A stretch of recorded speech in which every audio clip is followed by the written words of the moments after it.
Sin más demora, invitamos a nuestra expositora, Carla Sánchez, abogada de la Defensoría del Contribuyente y Usuario Aduanero, para que pueda dar inicio a su exposición. Adelante, Carla. Buenas tardes, Daniel. Muchas gracias por la presentación. Muchas gracias también a la Defensoría del Contribuyente y Usuario Aduanero por la oportunidad de brindarme este espacio para compartir con ustedes los diversos aspectos del procedimiento contencioso de cobranza coactiva seguido por las administraciones tributarias municipales. Espero sea de bastante provecho esta charla virtual y bueno, voy a pasar a compartir mis presentaciones.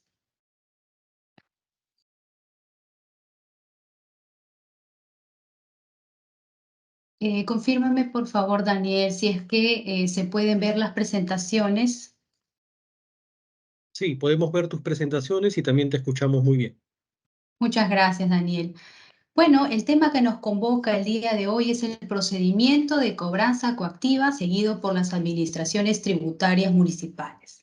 Y los puntos que voy a tratar con ustedes el día de hoy son los siguientes: los aspectos generales del procedimiento de cobranza coactiva, los sujetos del procedimiento, quiénes son aquellos que intervienen en este procedimiento de cobranza coactiva, seguido por una administración tributaria municipal, las etapas del procedimiento, las causales de suspensión que pueden darse y los medios de defensa que tiene un contribuyente frente a un procedimiento de cobranza coactiva seguido por una administración tributaria municipal. En cuanto a los aspectos generales, el marco general de este procedimiento y lo que debemos tener en cuenta es que la cobranza coactiva es un procedimiento que inicia o nos puede seguir una administración tributaria municipal. Esto es una municipalidad distrital, una municipalidad provincial, para realizar acciones de cobro de una deuda tributaria. Por ejemplo, el impuesto predial, los arbitrios municipales, el impuesto de alcabala en el caso de las municipalidades distritales o el impuesto al patrimonio vehicular por parte de las administraciones tributarias provinciales. Es decir, la finalidad de este procedimiento es lograr el cobro de una deuda tributaria pendiente de pago en cabeza de un contribuyente.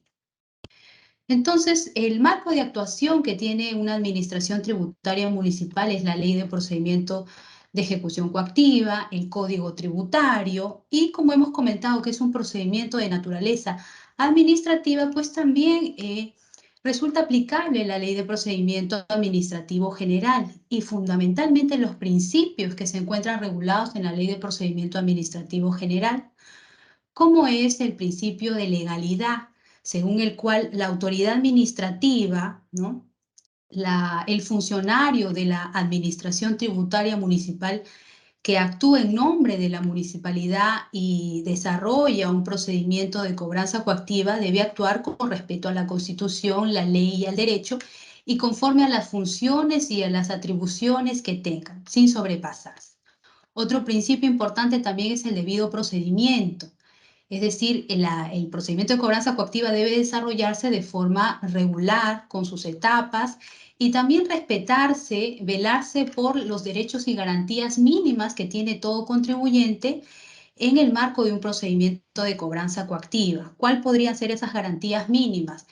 El derecho a ser notificado, ¿no?, del valor en cobranza, de los actos y diligencias que conforman el procedimiento de cobranza coactiva, el derecho a poder acceder a mi expediente coactivo, a poder sacar copias a los documentos que conforman el expediente coactivo, el derecho a refutar, a poder presentar pruebas para cuestionar la cobranza, presentarme al ejecutor coactivo con una solicitud de suspensión si considero que corresponde.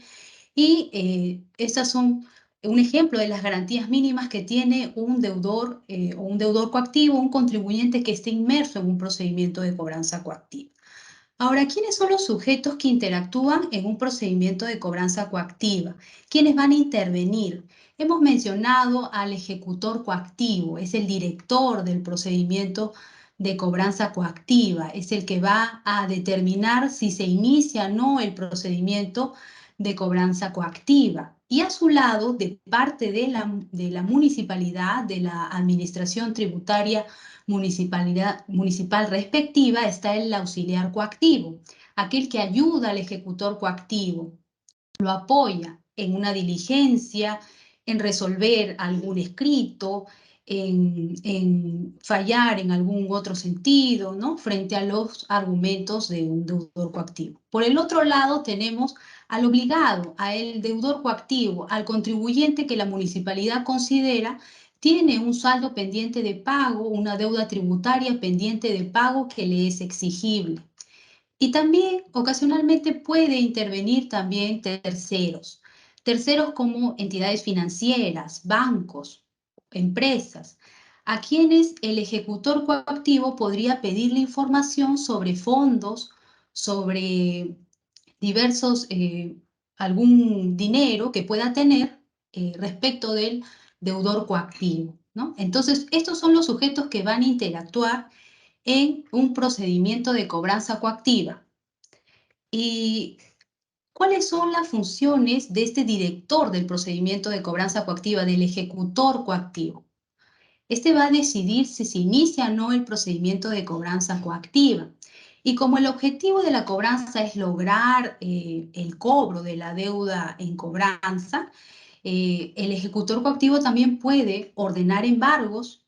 Los embargos más adelante vamos a ver que tienen distintas modalidades. Puede también disponer la variación de un embargo, la sustitución de los embargos, y también puede dictar cualquier otra disposición destinada a cautelar el pago de la deuda tributaria. Quiere decir, puede notificar un requerimiento de pago al deudor coactivo o un requerimiento de información a una entidad financiera para que le informe sobre fondos en cuentas que pueda tener el deudor coactivo, y también puede suspender el procedimiento de cobranza coactiva. Pero más que una función, esta suspensión del procedimiento de cobranza coactiva es una obligación. Si ocurre una causal de suspensión, el ejecutor coactivo inmediatamente tiene que disponer, ¿no?, el cese de las acciones de cobranza, sea la suspensión temporal o definitiva, y velar por que el procedimiento de cobranza coactiva se desarrolle con arreglo a ley.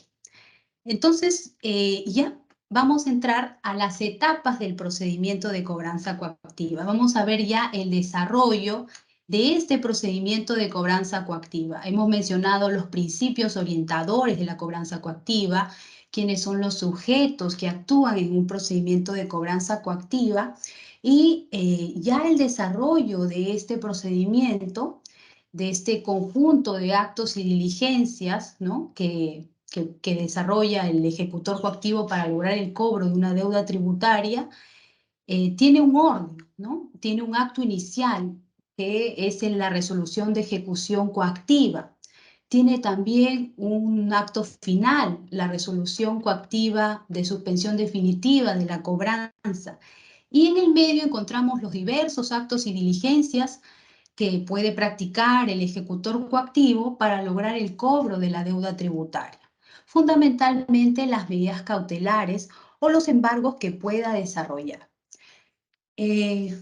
Estas etapas, el inicio, el desarrollo propiamente de la cobranza coactiva y el final, tienen un presupuesto muy importante que el ejecutor coactivo debe verificar. A efectos de dar inicio a este procedimiento de cobranza coactiva, hay un presupuesto importante, como es que la deuda en cobranza, la deuda por la que se va a iniciar este procedimiento de cobranza coactiva, sea exigible coactivamente. El ejecutor coactivo tiene que verificar si hay un contribuyente con una deuda tributaria pendiente de pago que ya le es exigible coactivamente y lo convierte en deudor coactivo y lo convierte en obligado coactivo.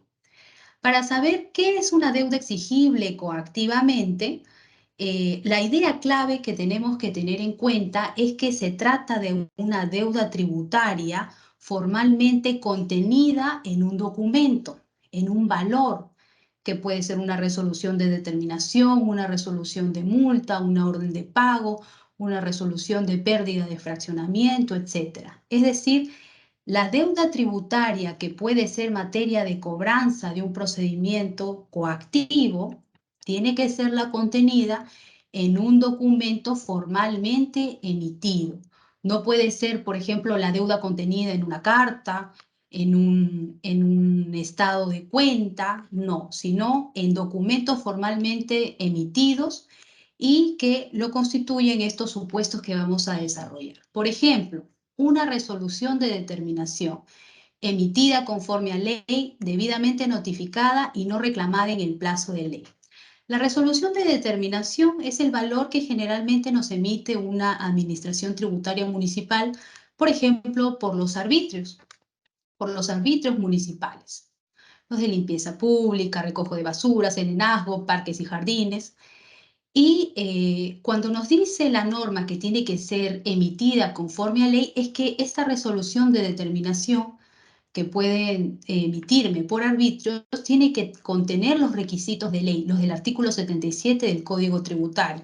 Señalar quién es el deudor tributario, cuál es el tributo a arbitrios municipales, cuál es el periodo de febrero 2023, por ejemplo, cuál es la cuantía del tributo, ¿no? La tasa y la cuantía.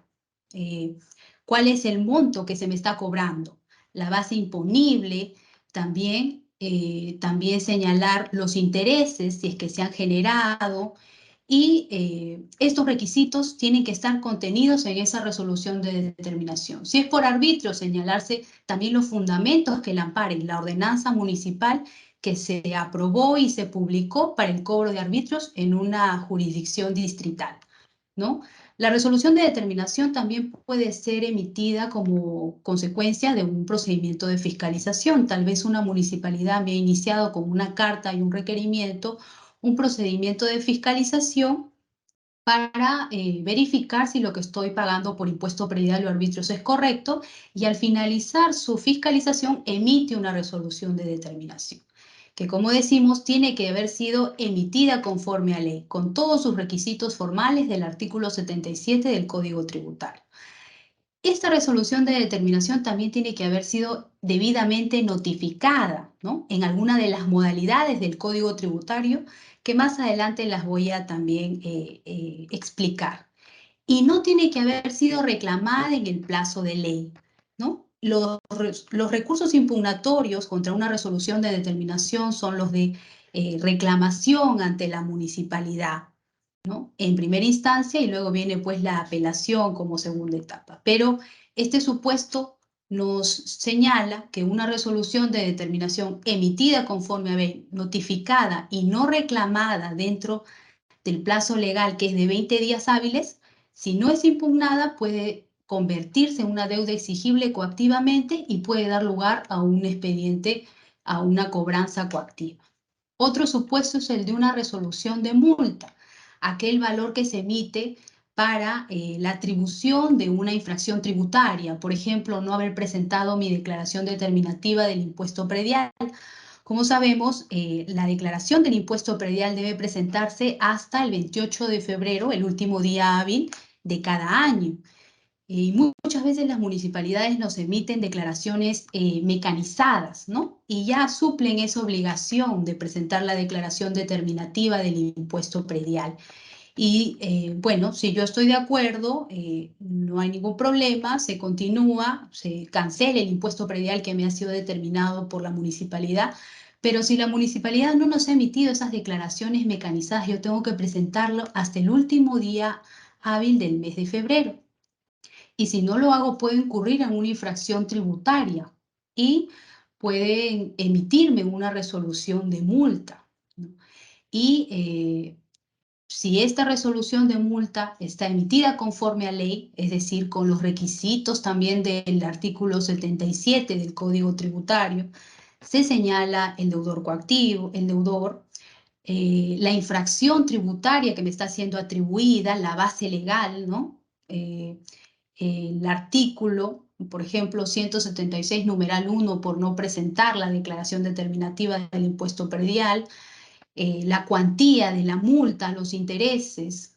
Si esta multa, esta resolución de multa que me ha sido emitida, contiene todos estos requisitos de ley, luego me ha sido notificada y no ha sido reclamada en el plazo de 20 días hábiles, entonces puede dar lugar, se convierte en deuda exigible coactivamente y puede dar lugar a un procedimiento de cobranza coactiva que me puede iniciar una administración tributaria municipal. Entonces, estos aspectos hay que tenerlos muy en cuenta para efectos de no dar lugar a que se nos inicie un procedimiento de cobranza coactiva. Otro supuesto de deuda exigible, una resolución de pérdida, de aplazamiento o fraccionamiento, que es la que se emite cuando la municipalidad me ha otorgado un aplazamiento o fraccionamiento y yo no he cumplido con pagar el interés del aplazamiento o las cuotas del fraccionamiento. Luego de notificada la resolución de pérdida de fraccionamiento o aplazamiento, si yo no la impugno, también el plazo legal de 20 días hábiles puede convertirse en deuda exigible coactivamente y dar lugar al inicio de un procedimiento de cobranza coactiva en mi contra. Otro supuesto de deuda exigible coactivamente, ¿no? La deuda tributaria contenida en una resolución debidamente notificada y no apelada. Este supuesto se refiere a la resolución que ha resuelto mi reclamación y que no me ha dado la razón, sino que ha confirmado la deuda tributaria acotada por la Administración Tributaria Municipal. Yo tengo el plazo de 15 días para apelarla. Si no la apelo, se convierte en exigible coactivamente y pueden iniciarme el procedimiento de cobranza coactiva. O también la deuda tributaria establecida por la resolución del Tribunal Fiscal, ¿no? Si el Tribunal Fiscal ha confirmado la deuda tributaria que me ha sido acotada por la municipalidad, no me ha dado la razón, entonces puede luego iniciarse un procedimiento de cobranza coactiva para lograr el cobro de esa deuda. Y finalmente, el último supuesto respecto de deuda exigible coactivamente es la de una orden de pago, un valor especial, porque la orden de pago generalmente se emite pues por el impuesto predial y recoge los montos de la declaración mecanizada que las municipalidades me pueden haber notificado por el impuesto predial a inicios de año. Entonces, una orden de pago emitida conforme a ley con los requisitos de ley del artículo 77 y 78 del Código Tributario, es decir, señalándose el tributo, la cuantía de ese tributo, la base imponible del impuesto predial, el autovalúo, la tasa aplicable, los intereses generados. Si esta orden de pago ha sido emitida con esos requisitos y ha sido notificada en alguna de las modalidades del Código Tributario, a partir del día siguiente de notificada de esa orden de pago, se convierte en exigible coactivamente y la Administración Tributaria Municipal puede iniciarme un procedimiento de cobranza coactiva. Si yo la reclamo o no, igualmente puede iniciarme un procedimiento de cobranza coactiva. Entonces, este último supuesto de la orden de pago es especial. ¿Por qué? Porque solo se requiere que la orden de pago haya sido emitida conforme a ley y bien notificada. Entonces, hasta acá lo que hemos comentado es que para que el deudor coactivo inicie o no un procedimiento de cobranza coactiva, lo que va a tener que verificar es si hay una deuda tributaria formalmente contenida en un valor como una orden de pago, resolución de determinación, resolución de multa o una resolución que resuelve mi reclamación que ha sido emitida conforme a ley con los requisitos, ¿no? Sus contenidos respectivos, notificada de acuerdo a ley, y a partir del día siguiente, si esto se cumple, pues podrá notificar la resolución de ejecución coactiva y dar inicio al procedimiento de cobranza coactiva. Entonces son dos los estadios, ¿no? La notificación del valor y la notificación de la resolución de ejecución coactiva. Entonces, para efectos de el primer estadio, que es la notificación del valor, tenemos distintas modalidades que regula el Código Tributario. El acuse de recibo. Un mensajero acude al domicilio fiscal, se apersona al domicilio fiscal del contribuyente, encuentra una persona capaz, mayor de edad, que recibe el documento, se identifica, firma el cargo de notificación y allí concreta la diligencia de notificación mediante acuse de recibo. Pero ¿qué pasa si esta persona se niega a recibir el documento o no se identifica? Pues la modalidad o el mensajero tendrá que dejar constancia de la negativa a la recepción de parte de esta persona con quien se entendió la diligencia y también, según la jurisprudencia del Tribunal Fiscal, señalar su código de notificador y sus datos en el cargo de notificación. Es importante también mencionar que para el acuse de recibo, el primer supuesto, la diligencia puede entenderse con el deudor, con el contribuyente o con un tercero que se encuentre en su domicilio. Y en el caso de la negativa es importante que el notificador deje constancia de su código y sus datos de identificación. Esta es la modalidad más utilizada por las administraciones tributarias municipales.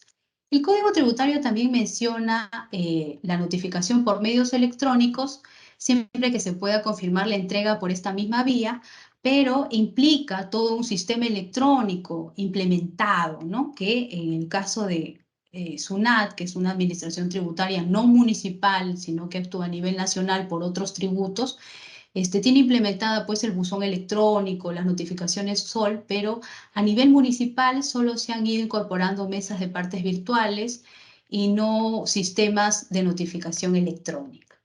Otra modalidad de notificación de un valor de una orden de pago y una resolución de determinación es la constancia administrativa, cuando el contribuyente acude al local de la administración y señala que quiere ser notificado en el local de la administración con el valor. Se deja constancia de su firma, de la fecha y se tiene por bien notificado. El cedulón es otra modalidad de notificación que se da cuando el domicilio fiscal del contribuyente está cerrado o cuando no hay una persona capaz. Se tiene que dejar el aviso del cedulón y dejarse constancia que se está dejando debajo de la puerta el documento a notificar y consignarse ello en el cargo respectivo de notificación. Y la publicación, que también es excepcional cuando no pueda utilizarse las demás modalidades de notificación. Entonces, es importante que la notificación del valor, de la orden de pago, de la resolución de determinación, esté bien, la diligencia de notificación se haya efectuado de manera correcta, porque si no, no va a dar inicio no se puede dar inicio correcto a la cobranza coactiva. En cuanto a criterios jurisprudenciales, el Tribunal Fiscal ha señalado que si un contribuyente cuestiona un procedimiento de cobranza coactiva, sí se puede pronunciar sobre la validez de la notificación, de la orden de pago, de la resolución de multa. Pero no va a analizar la autenticidad de las firmas, ¿no? Si se alega que se ha falsificado la firma en un cargo, eso se tiene que ventilar en la vía judicial. El tribunal no se pronuncia sobre ese aspecto. Y otros criterios que ha dejado establecido el tribunal es pues que la modalidad utilizada, la modalidad de notificación utilizada para la notificación del valor tiene que ser clara y no puede haber contradicciones, no puede consignarse que se notificó por acuse de recibo y por atrás del cargo señalarse una negativa a la recepción. Esa contradicción invalida la notificación. Tampoco puede tener el cargo enmendaduras ni en la fecha, sino tiene que ser incólume. Y también el documento de identidad, si es acuse de recibo, que una persona recibió el documento a notificar el valor, el documento de identidad debe corresponder a los datos, a los nombres y apellidos de esa persona, porque el tribunal hace una verificación de consulta en línea con RENIEC, ¿no? En este caso, en esa resolución última del año 2022, pues no coincidía el número de documento de identidad con los nombres y apellidos de la persona cuyos datos se consignaron en el cargo de notificación. Entonces, estos aspectos son importantes. Entonces, hasta ahora hemos mencionado que si la notificación del valor es correcta, ya el ejecutor coactivo puede notificar una resolución de ejecución coactiva y finalmente dar inicio a la cobranza. Esa notificación de la resolución de ejecución coactiva también tiene distintas modalidades y es importante que se realice con arreglo a ley, si no, en caso contrario, el inicio de la cobranza coactiva no va a ser correcto. Son dos estadios: notificación correcta del valor y notificación correcta de la resolución de ejecución coactiva. La modalidad utilizada para la resolución de ejecución coactiva es la notificación personal y está regulada en la Ley de Procedimiento Administrativo General.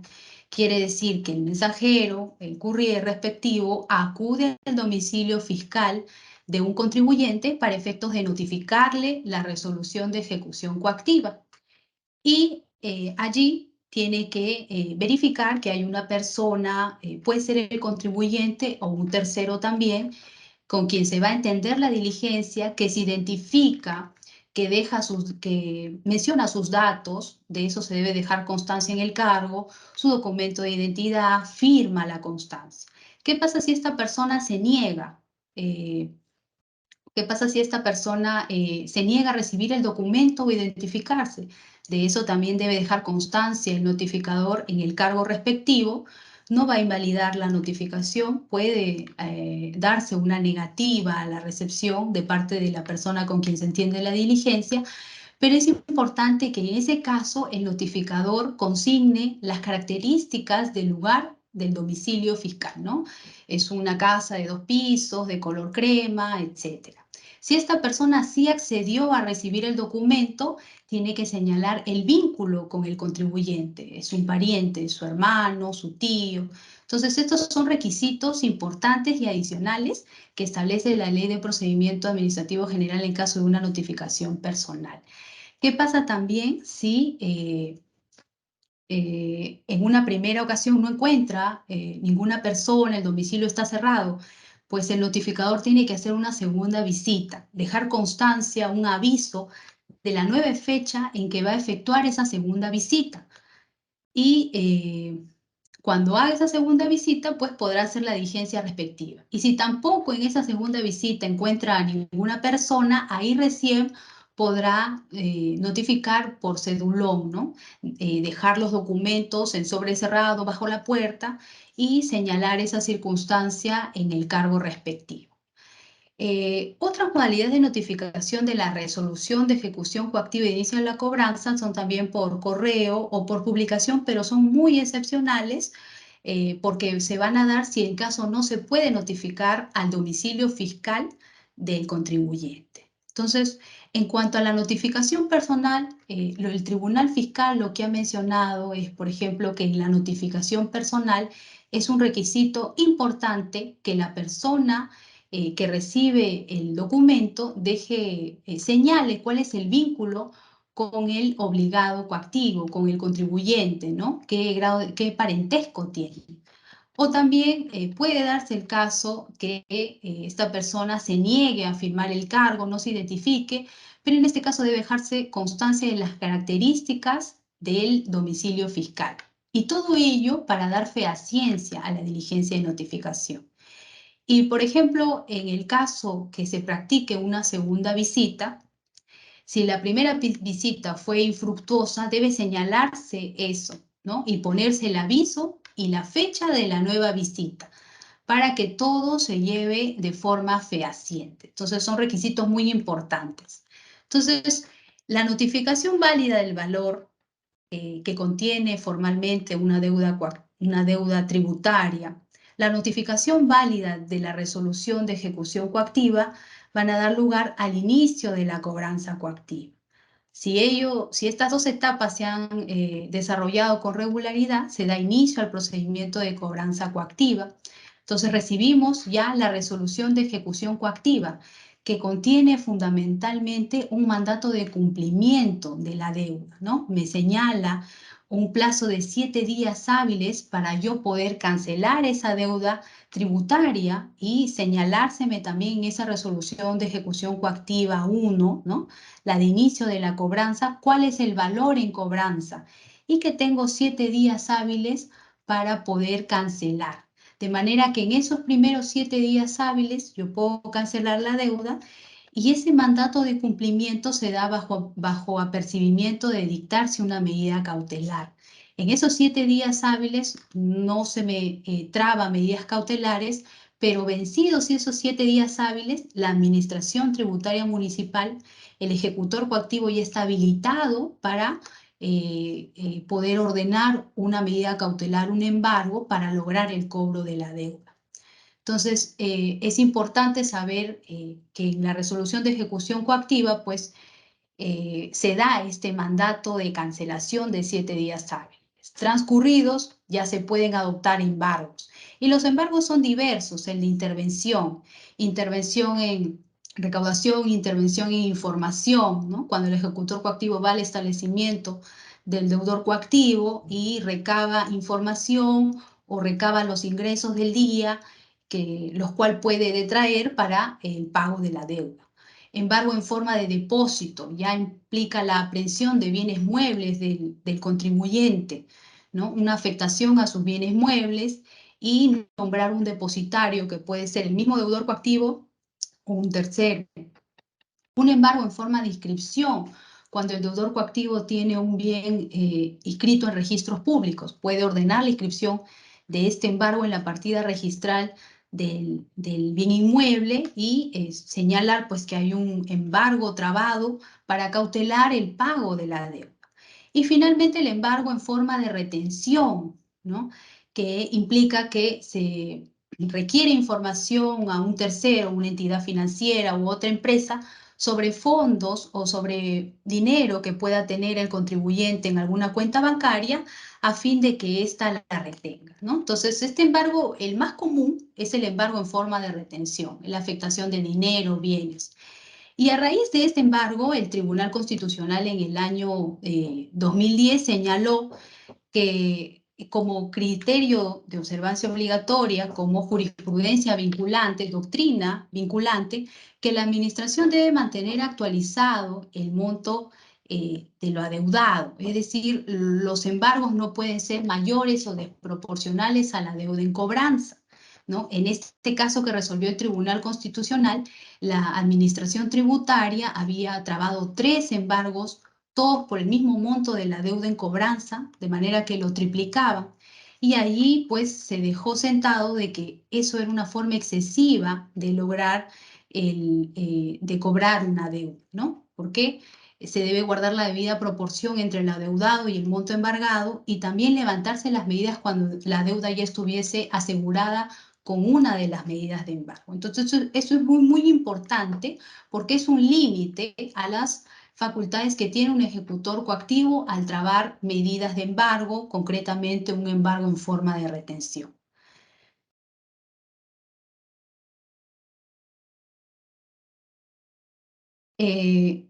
Siguiendo con el desarrollo de la cobranza coactiva, pues también hay causales de suspensión que pueden darse, ¿no? Las causales de suspensión fundamentalmente se dan cuando, por ejemplo, existe un mandato por parte del Poder Judicial, ¿no? Las causales de suspensión se van a dar respecto del ejecutor coactivo por un mandato del Poder Judicial en el curso de un proceso de amparo o una medida cautelar dictada dentro de un proceso contencioso administrativo, ¿no? Si recibe este mandato de parte del Poder Judicial, el ejecutor coactivo procede inmediatamente a suspender la cobranza porque así lo ha resuelto el Poder Judicial, ¿no? En el caso de órdenes de pago, hemos comentado pues que una orden de pago que está emitida conforme a ley y notificada conforme a ley es exigible coactivamente a partir del día siguiente de notificada. Pero hay un supuesto muy especial que se da de suspensión temporal de la cobranza, y es el referido a que la orden de pago haya sido reclamada dentro de los 20 días hábiles de notificada y en esa reclamación se aleguen circunstancias de improcedencia. Por ejemplo, no se me ha notificado la declaración mecanizada del impuesto predial por la que se me ha emitido esta orden de pago, ¿no?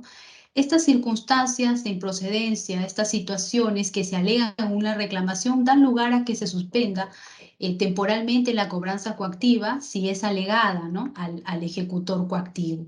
Y al respecto hay una resolución también de observancia de parte del Tribunal Fiscal en el que ha señalado, el Tribunal Fiscal, este órgano resolutor, ha señalado que sí, la suspensión de la cobranza debe darse si se ha presentado una reclamación y ésta se encuentra en trámite, ¿no? Entonces, es un supuesto muy excepcional de suspensión temporal de la cobranza respecto de una orden de pago mientras se encuentra en trámite la reclamación contra esta orden de pago. Y también otro supuesto de suspensión es cuando lo disponga el tribunal fiscal. ¿Por qué? Porque puedo cuestionar una cobranza coactiva ante el tribunal fiscal y alegar, pues, un contribuyente puede alegar que el procedimiento no es correcto, no se ha iniciado debidamente, y también un peligro en la demora, por ejemplo, un embargo de retención que está a punto de ejecutarse, esa inminente afectación. Si la señalo al tribunal fiscal y solicito la suspensión temporal al tribunal fiscal y el tribunal fiscal lo verifica, puede ordenar la suspensión temporal de la cobranza o de la medida cautelar mientras resuelve la queja, ¿no? Mientras resuelve la queja en el plazo de 20 días hábiles que tiene. Entonces, es un supuesto muy excepcional de suspensión temporal de la cobranza por orden del tribunal fiscal mientras resuelve una queja. Estos son causales de suspensión, digamos, temporal, ¿no? Dictada por el Poder Judicial en el caso de una orden de pago reclamada con circunstancias o lo disponga el Tribunal Fiscal mientras resuelve la queja. Son muy excepcionales. Y las otras causales de suspensión, que ya no son causales de suspensión temporal, sino definitiva, porque ya meritan que se concluya la cobranza coactiva, son, por ejemplo, cuando se haya omitido la notificación del acto administrativo en cobranza. Es decir, se me sigue un procedimiento de cobranza coactiva y no se ha notificado el valor en cobranza. La orden de pago, la resolución de determinación, la resolución de multa, la resolución de pérdida de fraccionamiento. Obviamente, ahí hay un inicio irregular del procedimiento de cobranza coactiva porque no se ha notificado el valor en cobranza. Eso amerita a que se suspenda definitivamente este procedimiento de cobranza coactiva. También otro supuesto de suspensión definitiva o en que debe concluirse la cobranza coactiva es cuando se haya presentado dentro del plazo de ley los recursos impugnatorios. Si la resolución de determinación o la resolución de multa han sido reclamadas dentro de los 20 días hábiles o luego ya en etapa de apelación han sido debidamente apeladas en el plazo de 15 días hábiles, pues no es una deuda exigible coactivamente y en caso se haya iniciado una cobranza debe suspenderse inmediatamente y definitivamente porque no es correcto, ¿no? Otro supuesto de suspensión definitiva es cuando la deuda haya quedado extinguida. Por ejemplo, el deudor coactivo pagó la deuda o vía una compensación ha logrado la cancelación de la deuda. Con eso ya queda extinguida la obligación tributaria y ya corresponde la suspensión definitiva de la cobranza. También es cuando la deuda obligación esté prescrita, es decir, exista un pronunciamiento de prescripción, una resolución que declara procedente una solicitud de prescripción, existe un documento que señala que la deuda está prescrita, ¿no? La sola presentación de una solicitud de prescripción no es una causal de suspensión de la cobranza, sino cuando la prescripción haya sido declarada en un acto administrativo. Otro supuesto de suspensión definitiva, cuando existe una resolución concediendo aplazamiento o fraccionamiento.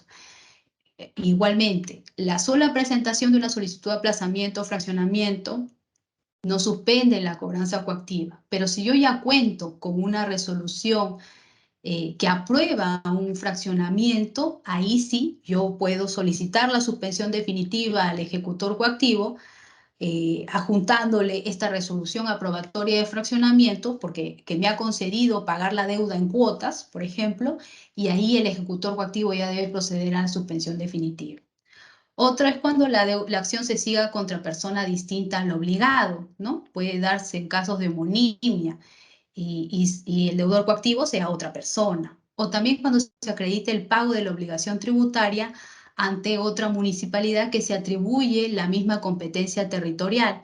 Este es el caso de contribuyentes que están en una zona sobre la que hay un conflicto competencial entre dos municipalidades, ¿no? Dos municipalidades se atribuyen el cobro de tributos respecto de una determinada zona. Entonces, no es correcto que se me cobre dos veces, por ejemplo, por el impuesto predial o los arbitrios, de manera que si yo he pagado a una de las municipalidades, la otra ya no puede cobrarme. Y si yo acredito el pago a esta municipalidad que me está efectuando el cobro en cobranza coactiva, yo le acredito el pago que ya he hecho ante la otra municipalidad, pues ya debe suspenderse esas acciones de cobranza que se han iniciado en mi contra.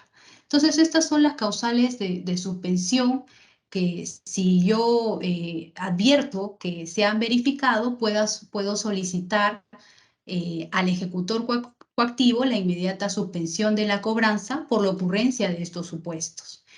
¿Y cómo lo puedo, también, cómo me puedo defender ante un procedimiento de cobranza coactiva? ¿No? Hay dos fundamentales. La queja ante el tribunal fiscal. En la queja ante el tribunal fiscal, pues, se cuestiona un procedimiento de cobranza coactiva por distintos motivos, ¿no? Un contribuyente que considera que no se inició bien la cobranza coactiva porque no fue notificado debidamente con el valor en cobranza o porque no fue notificado debidamente con la resolución de ejecución coactiva, ¿no? Existen actuaciones que lo afectan directamente, entonces puede ir en queja al tribunal fiscal y debe alegar cuál es el motivo de queja y la queja es resuelta en 20 días hábiles. O también la queja ante la defensoría, ¿no? Ante la Defensoría del Contribuyente y Usuario Aduanero, donde vamos a ver, pues, si hay una actuación irregular de parte de una administración tributaria municipal en el marco de un procedimiento de cobranza coactiva. Y así hemos podido ver distintos casos de distintas naturalezas. Por ejemplo, en queja ante la Defensoría hemos podido cautelar el derecho a que se concluya el procedimiento de cobranza coactiva si la deuda fue cancelada. ¿No? Un contribuyente que contaba con todos sus vouchers de pago y había cancelado el impuesto predial y los arbitrios municipales que le correspondían por su predio y contaba con todos esos documentos y pruebas de cancelación y se le ayudó para que los pueda acreditar al ejecutor coactivo y se concluyera, como ya se extinguió la deuda y ocurrida la causal de suspensión definitiva de la cobranza, se logró la conclusión de este procedimiento en su contra. O también el derecho a la conclusión del procedimiento de cobranza en el extremo de la deuda declarada prescrita, ¿no? En este caso, era un contribuyente pues, que ya tenía una resolución que le amparaba la prescripción de parte de la deuda en cobranza, ¿no? De algunos valores que eran materia de cobranza. Inmediatamente, en ese extremo, debía concluirse la cobranza coactiva y también los embargos debían variarse y reducirse solo al saldo de las deudas en cobranza. Otro supuesto que hemos podido cautelar en la Defensoría del Contribuyente es el cese inmediato en la afectación causada por un embargo trabado contra persona distinta del obligado. Fue un caso de homonimia en el que el deudor coactivo tenía los mismos nombres y apellidos, el mismo primer nombre y los apellidos de la persona afectada, pero con el número de DNI logró identificarse que estaban afectando a una persona que no era la obligada tributaria, no era el contribuyente del impuesto predial, sino el contribuyente era otra persona. Y ahí finalmente se dio por un supuesto de homonimia que se estaba afectando a un tercero. Otro supuesto es el de un embargo de retención bancaria que estaba afectando remuneraciones, porque hay un límite a la retención bancaria en el caso de remuneraciones, que son de 5 URPs o 2.475 este año. Eso es un mínimo inembargable y este contribuyente estaba siendo afectado por debajo de ese monto sobre sus remuneraciones. También el derecho se pudo cautelar en un caso el derecho a la entrega de copias certificadas de un expediente coactivo a la hija del deudor, del ex deudor tributario fallecido, ¿no? Se había iniciado un procedimiento de cobranza coactiva a un deudor, pero este había fallecido y sus sucesores querían acceder al expediente coactivo y no les permitía la Administración Tributaria Municipal. Se señaló pues que los sucesores a quienes se les transmite las deudas tributarias están legitimados para poder acceder al expediente coactivo y ellos pudieron finalmente recabar las copias de ese expediente para defenderse. Finalmente, el derecho a que se consideren los pagos realizados en una de las jurisdicciones distritales que se encuentran en conflicto de competencia territorial, ¿no? Ya este contribuyente había pagado a una de las municipalidades y la otra municipalidad en conflicto de competencia territorial le estaba exigiendo también nuevamente el pago. Entonces, esta pudo acreditar que ya lo había cancelado a la otra municipalidad y finalmente ya se concluyeron las cobranzas en su contra. Estos casos los pueden encontrar en el libro digital de la Defensoría del año 2020. Y bueno, estos han sido los puntos más relevantes que considero respecto del procedimiento de cobranza coactiva seguido por las administraciones tributarias municipales. Gracias. Muchas gracias, Carla, por tu excelente exposición el día de hoy. Entonces, como estaba indicado en la agenda, vamos a dar pase a las preguntas que nos han hecho llegar los asistentes el día de hoy sobre el tema que has tratado. Bien, entonces vamos a trasladarte la primera pregunta. Nos dicen, soy un trabajador que gana un sueldo mínimo. En el mes de septiembre de este año, mi remuneración, que fue además depositada en el banco, fue retenida, y cuando fui a averiguar al banco de quién proviene esta retención, me informaron que era por orden de una municipalidad distrital. Lo que nos consultan en este caso es si esta acción por parte de la municipalidad es correcta, ¿no? Si es posible que se trabe un embargo con estas características. Sí, si se ha notificado el valor en cobranza debidamente, si se ha notificado debidamente la resolución de ejecución coactiva de inicio de la cobranza y hay un inicio correcto del procedimiento de cobranza coactiva por parte de la Administración Tributaria Municipal, esta está habilitada para trabar embargos en medio de un procedimiento de cobranza coactiva. Y uno de los embargos más comunes es el de la retención bancaria. Sin embargo, existe un límite a la retención bancaria cuando se trata de fondos que corresponden a remuneraciones, pensiones y honorarios. Allí hay un límite inembargable, un tramo inembargable que es el de 5 URPs. Este año es de 2.475. Por los montos por debajo de ese número son inembargables. Y los montos que excedan esa cantidad, los 2.475 soles, sí son embargables en una tercera parte.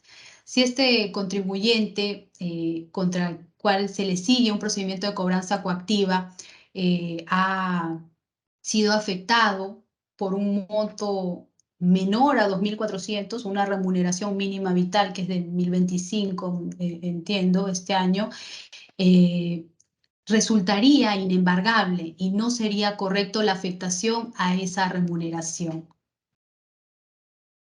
Muy bien, correcto. Muchas gracias por tu respuesta. Vamos a la siguiente pregunta que nos hacen llegar el día de hoy. Nos consultan, si yo he solicitado un fraccionamiento por una deuda en cobranza coactiva a una municipalidad, el ejecutor coactivo en este caso debe levantar inmediatamente las medidas de embargo que haya decidido adoptar, por ejemplo, un embargo sobre un inmueble de mi propiedad. La sola presentación de una solicitud de fraccionamiento no suspende la cobranza. No es una causal de suspensión de la cobranza coactiva. Pero si ya me ha sido aprobado el fraccionamiento, si yo ya tengo una resolución aprobatoria que me permite cancelar la deuda en cuotas, entonces la emisión de una resolución aprobatoria de fraccionamiento sí ya constituye una causal de suspensión definitiva de la cobranza. Si yo ya cuento con esa resolución, ahí es que recién puedo alegar esa causal de suspensión al ejecutor coactivo. Antes no. Correcto, muy bien. Pasemos a la siguiente pregunta. ¿Qué sucede si en el curso de un procedimiento de ejecución coactiva considero que toda o parte de la deuda está involucrada en la prescripción? Considero que ha prescrito ya la facultad que tiene, por ejemplo, la municipalidad para exigirme el pago de la deuda. En este caso, ¿puedo yo iniciar algún trámite frente al ejecutor coactivo? Si yo quiero o considero que ha operado la prescripción respecto a la deuda en cobranza, quiero oponer esa prescripción al ejecutor coactivo, sí puedo hacerlo directamente al ejecutor coactivo mediante un escrito de oposición por prescripción que debe ser también respondido de forma motivada por el ejecutor coactivo en el plazo de 30 días hábiles. Y me va a dar la respuesta mediante o me tendría que dar la respuesta mediante una resolución coactiva. Entonces, sí es posible deducir la prescripción directamente al ejecutor coactivo y obtener una respuesta. Y si yo no estoy de acuerdo con esa respuesta, después tengo también un segundo momento en el que puedo seguir cuestionando o seguir alegando la prescripción, que es en queja al tribunal fiscal, ¿no? También. Correcto. Y relacionado con este tema, como una segunda parte de la misma pregunta, también nos dicen si en este caso, si yo presento la oposición frente al ejecutor coactivo sobre la prescripción y este no me responde en el plazo de 30 días hábiles, si en este caso opera la figura del silencio administrativo negativo o dado el vencimiento de repente ya podría recurrir yo al tribunal fiscal en vía de la queja. Sí, vencido el plazo de atención de 30 días hábiles, con la respuesta del ejecutor coactivo mediante una resolución coactiva o sin la respuesta, ya puedo ir al tribunal fiscal en queja para que el tribunal fiscal también analice la prescripción. Y es importante también acreditar al tribunal fiscal que yo lo he opuesto antes al ejecutor coactivo. O sea, mi escrito de oposición por prescripción que yo en su momento presenté ante el ejecutor coactivo, adjuntarlo a mi queja ante el tribunal fiscal para que el tribunal fiscal ya se pronuncie y advierta que yo ya lo he formulado al ejecutor coactivo previamente. Es correcto. Y sobre estas alternativas que tengo o que tenemos nosotros como contribuyentes también en un procedimiento de ejecución coactiva, ¿es posible que en el transcurso de este procedimiento yo pueda recurrir a la vía judicial para cuestionarlo? Sí, hemos hablado de la queja ante el tribunal fiscal, ¿no? Que puedo recurrir ante ella para cuestionar el inicio del procedimiento de cobranza coactiva, pero también puedo recurrir a la vía judicial directamente. A través de la demanda de revisión judicial ante el juez especializado en lo contencioso administrativo. Vía demanda de revisión judicial puedo alegar a efectos de que puedo presentar esta demanda para que el órgano jurisdiccional se pronuncie sobre la legalidad del procedimiento de cobranza coactiva. Pero voy a poder hacerlo si en el procedimiento de cobranza coactiva se han trabado embargos. Eso es un requisito. Si se han trabado embargos en el procedimiento de cobranza coactiva, puedo ir en demanda de revisión judicial. Y la sola presentación de la demanda de revisión judicial suspende o implica la suspensión automática de la cobranza que me puede estar siguiendo un ejecutor coactivo de la municipalidad. Correcto. También en relación con los objetos o sobre qué cosas el ejecutor coactivo puede, por ejemplo, dirigir sus medidas cautelares, nos consultan si en el caso, por ejemplo, de una persona que se dedica a brindar servicio de taxi, ¿no? Si en ese caso el vehículo que utiliza para ejercer este oficio puede ser objeto de un embargo, de repente en registros públicos, o por tratarse de un vehículo que se utiliza para percibir un ingreso, ¿no? No podría ser objeto de embargos. Bueno, en cuanto a los bienes inembargables, son sobre todo los bienes de menaje personal o también hemos hablado de la retención de las remuneraciones, pensiones, honorarios. En el caso del embargo en forma de depósito, bueno, hay ciertos límites para no afectar el negocio o empresa del deudor coactivo, pero concretamente, por ejemplo, en un embargo en forma de inscripción que implica inscribir el embargo en la partida registral del bien, sí podría hacerlo la municipalidad. Ojo que el embargo en forma de inscripción simplemente es la anotación del embargo en la partida registral para que se tenga por publicitado. Si es que es así, la administración sí está habilitada, sí tiene estas modalidades de embargo para lograr el cobro de la deuda. Sí es posible.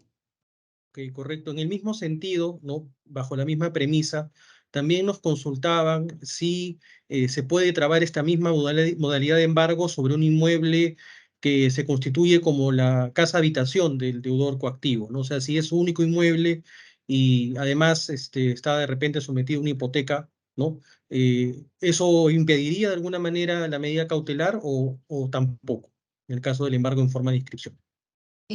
No, si, no hay un límite legal a nivel de este embargo en forma de inscripción, si se trata de un bien que es la casa habitación o no, simplemente si la cobranza se ha iniciado de acuerdo a ley con las notificaciones debidas, si ha pasado los 7 días hábiles para el mandato de cumplimiento de la deuda en cobranza, ya el ejecutor coactivo está habilitado para trabar embargos, como es el embargo en forma de inscripción. No hay un límite ahí al respecto. Ok.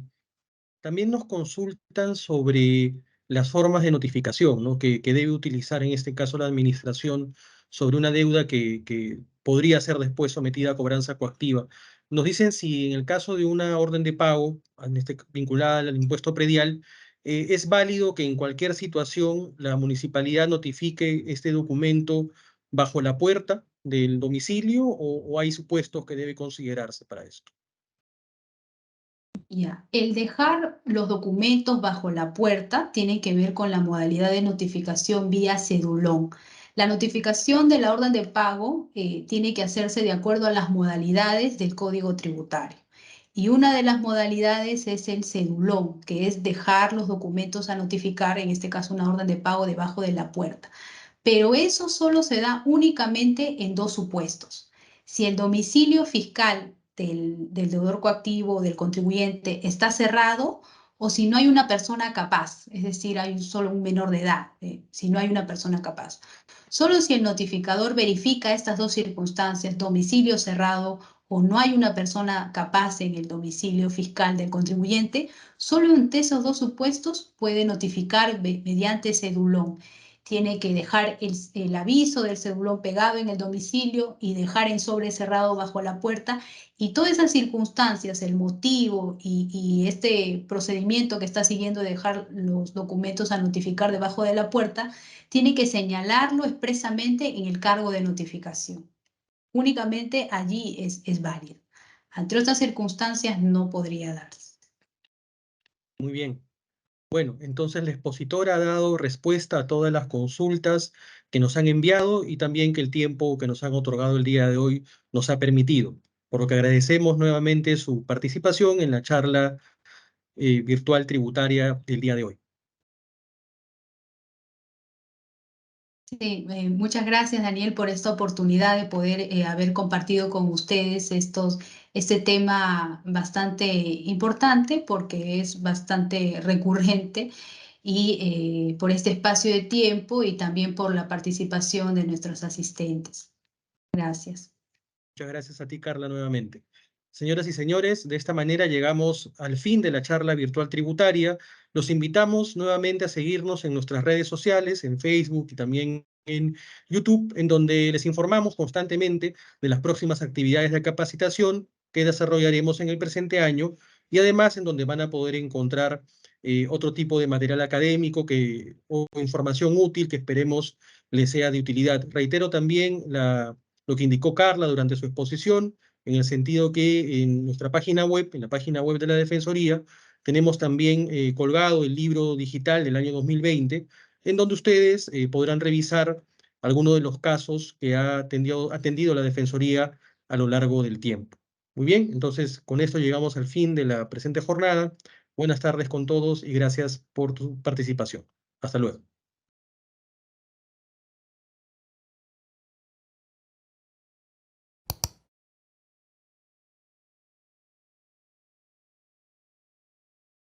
Compunche Perú, Gobierno del Perú.